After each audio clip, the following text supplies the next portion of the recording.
He came to help his wife push her car out of a ditch. Minutes later, his brains were splattered across the windshield. She called 911, sobbing, saying he'd been shot, but never once asked if he was alive. Why? Because Chasey Poynter knew exactly what happened to her husband. She planned it. This isn't just a murder. It's a manipulation that ended in execution. And it all started with a lie wrapped in a text. He was slumped in the driver's seat, eyes open but empty, head tilted at an unnatural angle. Blood had soaked into the headrest, still warm when they found him.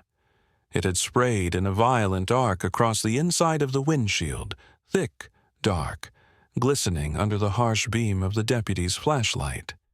The engine was still running. The wipers were frozen mid-swipe, dragging mud in streaks across glass now spattered with brain matter. No sign of life, no movement. Only the faint smell of burnt powder and iron, heavy in the air, clinging to the night. This wasn't a robbery. There were no signs of struggle, no missing wallet, no broken windows. No one ran off into the woods. Nothing was taken, except his life. The woman who called 911 had blood on her hands, mud on her legs, and no shoes.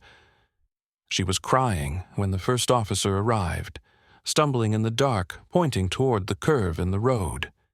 "He's over there," she kept saying. "My husband, Robert. He's been shot."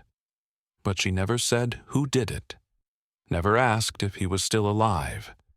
She didn't plead, didn't beg the officer to hurry. She only repeated that one sentence, as if rehearsed. That was the first red flag. Chasey Poynter stood less than 200 feet from the body when police arrived. She claimed she hadn't seen the shooter, that she heard a loud noise and ran, that her phone had fallen in the mud, that she couldn't go back to her husband because she was too afraid. But there was no one else around. No footprints but theirs. And the Jeep wasn't stuck the way she said. It was nudged lightly into the ditch, still in drive, still running. This wasn't an accident. It was a stage. Robert Poynter was a fireman, 6'2", broad shoulders, father of 3, a man who had saved lives, pulled bodies from flames, comforted strangers on their worst days. That night, he responded to a different kind of emergency. His wife said her car was stuck. She needed help. He came because that's what he did. Because he still loved her, even after everything, even after the distance, even after the fights. He had no idea it was a trap. From the beginning, her story didn't hold. She described events with too much detail, then none at all. Claimed her phone was lost, yet knew the exact time she'd called. Said she didn't know where the shooter came from, but gave a vague shape of a figure in the dark. Every answer felt like a placeholder for something unspeakable, something already decided. By then, we'd begun to suspect this was not just a crime of passion. It was colder than that, more practiced. There was no panic in her voice when she called for help, no desperation in her tone when officers arrived. And Robert's body, it wasn't the aftermath of a scuffle, it was execution.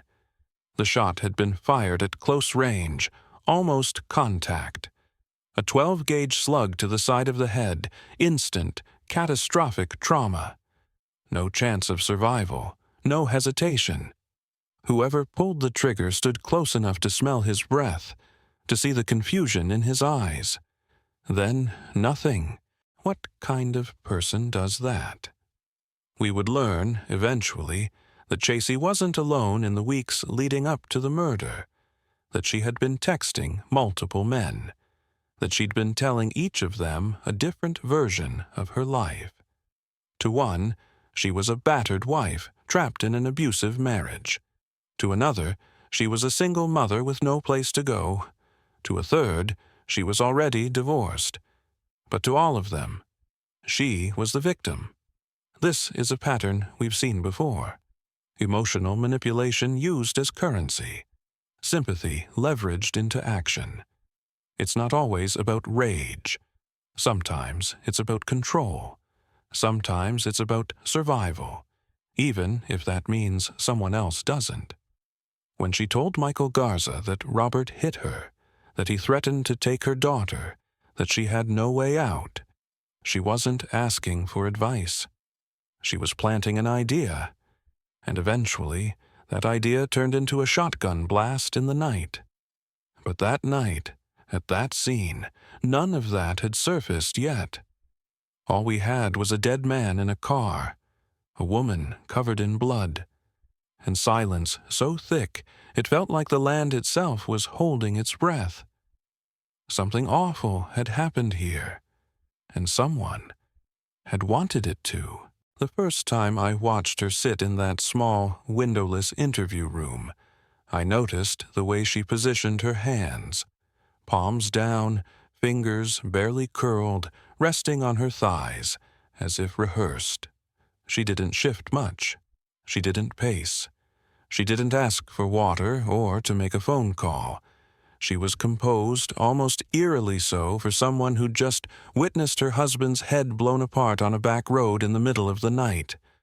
When the detective entered, she looked up quickly, too quickly. Her eyes were dry, her voice steady, not blank, just careful. She said she wanted to help. She said she had nothing to hide. Chasey Poynter repeated her story again. She had driven from Quinlan, taken a wrong turn, slid into a ditch. Her Jeep was stuck, so she texted Robert. He agreed to come help. They spoke on the phone. He found her, pulled the Jeep free. Then, according to her, out of nowhere, a gunshot. He collapsed. She ran. But there were problems with that version. The ground was dry, the Jeep barely tilted. There was no mudslide, no obstruction. Just a woman who'd stopped her car in a carefully chosen location. Rural, isolated, out of sight. She said she didn't see anyone. Then later, she said she saw a shadow. She said she dropped her phone, then admitted someone else might have taken it and hung up her 911 call. Her story shifted, not wildly, but subtly, like someone slowly peeling layers from a lie, trying to find one she could live with. The officers let her talk. That's often when the truth emerges, not in the denials, but in the inconsistencies. The more she explained, the more we began to understand that this wasn't a reaction. It was a performance. And beneath that performance was strategy. In her initial interviews, she never once referred to Robert as my husband. She said his name, yes. But there was no warmth, no familiarity, just distance. As if she were speaking about a stranger she once knew, that detachment was telling. Most survivors cling to language. He was my husband. We had a daughter. He was everything to me. Not her, not Chasey. At one point, she mentioned he was controlling, that he'd filed for divorce before, that they were arguing about custody. She said he could be cruel, that he'd pushed her, that he'd threatened to take their daughter and disappear. But she offered no evidence, no texts, no bruises, no reports, just her word, floating in the stillness of that interview room. And yet, outside that room, her narrative was unraveling. By then, we had already begun to trace her communications. 3 men, Michael Garza, Brad, and Sean. Each told a different version of the same story. Each believed they were helping someone who was suffering. She had told one she was divorced, another that her husband abused her, another that she was ready to run away and start over. None of them knew about the others, except Michael. Michael Garza was different. He was younger, impressionable, vulnerable to manipulation. He wasn't just listening to Chasey. He believed her. And more than that, he wanted to protect her, or possess her. When we searched her messages with him, we saw the subtle build. She never directly asked him to kill Robert, but she didn't have to. She simply told him what Robert had done, what he might do next, that she had no one, that she was afraid, that she was trapped. And Michael, caught in the gravity of her pain, stepped forward. Not as a hero, not as a killer, just a man with a gun, convinced he was saving someone. He wasn't. He was walking into a plan already set in motion. And Chasey, behind her tears, behind the trembling voice, was already several steps ahead. She didn't need to pull the trigger. She only needed to make sure someone else would. When she finally said his name again, it was almost too soft to hear. Not Robert, not my husband, just he. He said he still loved me that morning, she whispered, before I left for work. The words hung there, suspended in the quiet like dust in still air. The detective didn't speak. Neither did she. There was a pause long enough for the sound of the fluorescent lights to creep in, humming low above them. A sound you only notice when everything else is too quiet. Moments like that reveal everything. Because she wasn't crying, not then. She was remembering. There's a kind of grief that stumbles out of you raw and unplanned. But this wasn't grief. It was calculation. As though she'd chosen the words carefully, as if even her sadness had a script. The most revealing thing about Chasey Poynter wasn't what she said. It was how often she changed what she'd said before. We watched it happen in real time.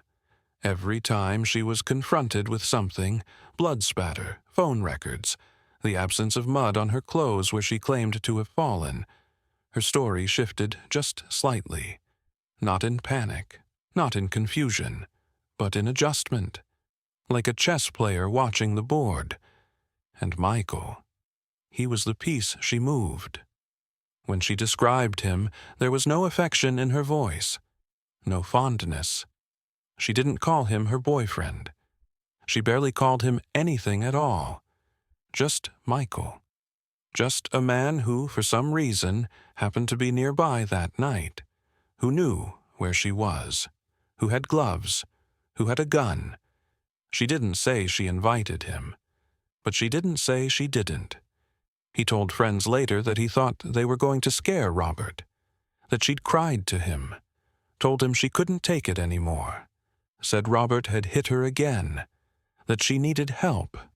Michael, young and angry and already too deep, believed her. Or maybe he just wanted to. But when they got to that road, Chasey didn't turn back. She didn't change her mind. She didn't beg him to stop. She stood nearby, close enough to hear it, close enough to feel it, maybe even close enough to see the light leave Robert's eyes. He never even got out of the car. The blast had torn through his skull with such force that his brainstem was nearly severed. Death was instant. Medical examiners later said he likely didn't even register the sound. 1 second, he was alive. The next, there was nothing. And then, she ran. That's what she kept saying. I ran. I didn't know what else to do. But she didn't run toward him. She didn't touch him. She didn't scream his name. She ran away. And when officers found her, she was already rehearsing what would become the first of many stories. There was a part of her that wanted to be believed. That much was clear. But belief is a fragile thing in rooms like those. It breaks under the weight of evidence. And her stories, they cracked quickly.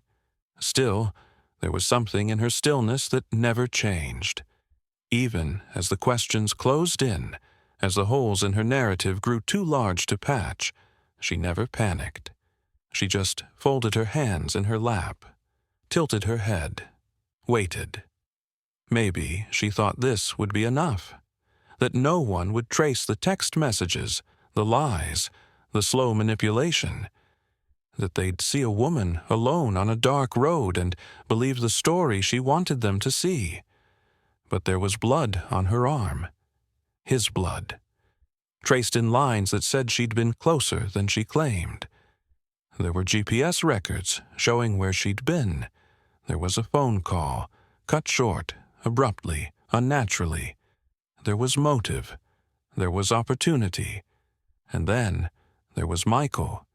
He wouldn't talk, not at first. When he was finally brought in, he asked for a lawyer. Sat there with the same emptiness in his eyes that Robert must have seen in his last moment.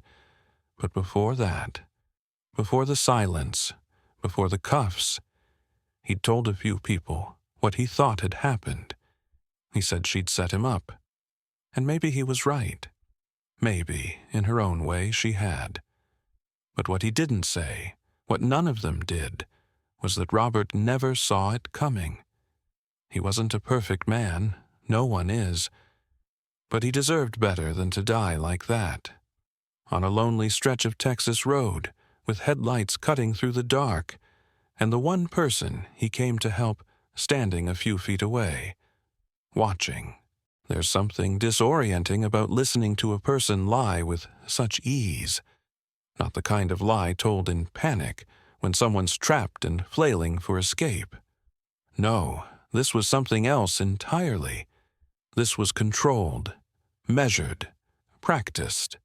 In one of the later interviews, Chasey shifted again. Not her body, her story. She began to describe how Michael had acted in the days leading up to Robert's death. She said he'd been intense, possessive, that he kept talking about wanting to protect her, that he was angry, furious even, about how Robert treated her. She claimed she never encouraged it. She just listened. But the truth was layered, hidden between omissions. When the detectives reviewed her text messages, it became clear how she'd built her narrative. Slowly, patiently. She never said the words, but they were there in implication, in suggestion, in the carefully chosen silences between what she revealed and what she withheld. That's the hallmark of a skilled manipulator, not invention, but omission, leaving just enough space for someone else to fill in the rest. Michael filled in the rest with a shotgun. He told his friends afterward that he hadn't meant for it to happen, that it got out of hand, that he thought Robert was going to hurt her, that she was crying, scared, cornered, that she needed him to step in. But when the questions pressed harder and the panic started to surface, he said something else. She set me up. 3 words, not shouted, not whispered, just spoken, flat and final, like a truth he'd only just begun to understand. In the hours after Robert was killed, Michael disappeared, left town, hid. And when he eventually turned himself in, he didn't offer much. No detailed account, no apology. He just asked for an attorney and stared straight ahead. But the damage had already been done.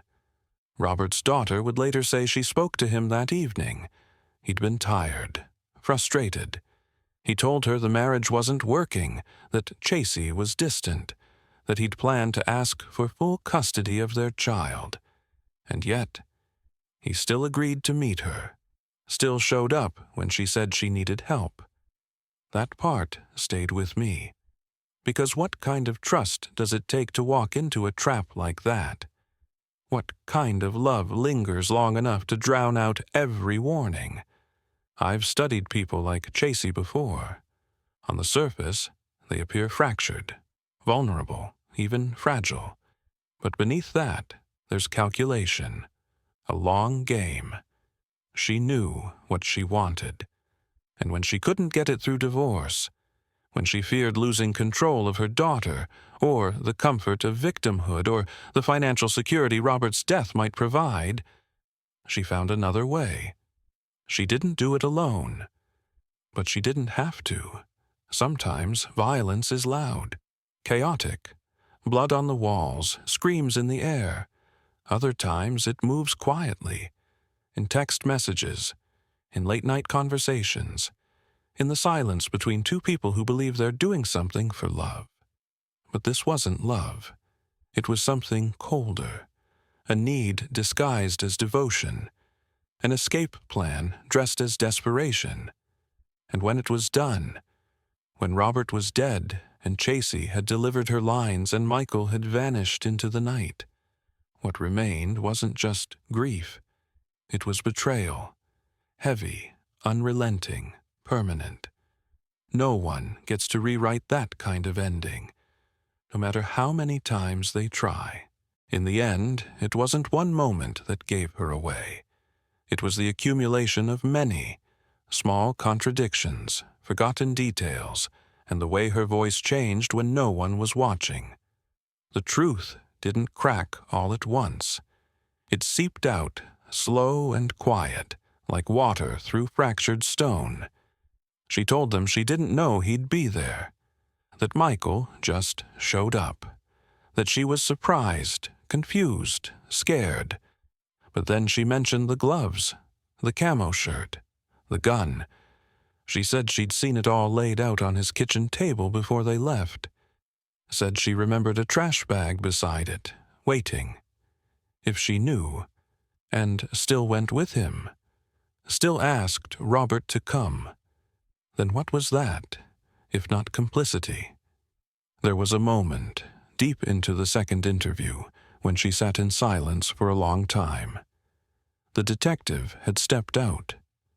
The door clicked softly shut, leaving her alone with herself, with the weight of everything that couldn't be taken back. She didn't cry. She didn't speak. She just stared at her hands, resting in her lap, fingers laced like she was praying, or hiding something. It would have been easy, maybe even comforting, to believe that Chasey Poynter acted out of fear, that she was pushed to the edge, that she truly believed she had no other way out. That's the narrative she leaned on, over and over again. But her choices say something else, and choices in the end are what we are measured by. She could have walked away. She could have told someone, filed a report, left with her daughter, but she didn't. She chose. And Michael, whether driven by love or possession or something far more hollow, followed. The field where the shotgun was found was quiet the day they searched it. Late October sun, dry wind brushing through tall grass. The gun had been tossed almost carelessly into a thicket near the back fence. Nearby, a balaclava, black, turned inside out. Not hidden, just discarded. Like the act had already lost its weight. Like the person who left it there believed the story was already written, and that no one would look closely enough to read between the lines. But someone always does. Michael Garza was convicted of murder, sentenced to 99 years. He didn't testify, didn't explain. Perhaps there was nothing left to say. Chasey was sentenced to life, not for pulling the trigger, but for something colder, for shaping the path to that night, piece by piece, until it was the only one left. I remember sitting in the courtroom, watching her as the verdict was read. Her face didn't change, not visibly, but there was a stillness in her then, like the world had finally stopped spinning. No tears, no trembling, just quiet. Robert's family sat a few rows behind, his daughters, his ex-wife, people who had loved him, even through his faults, even when it wasn't easy. They didn't cry either, not in that moment. Maybe they were past it, or maybe there weren't any tears left. It's strange what lingers after a case like this. Not the crime scene, not the photographs, not even the sound of that final gunshot. What stays with you is the silence that followed, and the woman who walked away from it.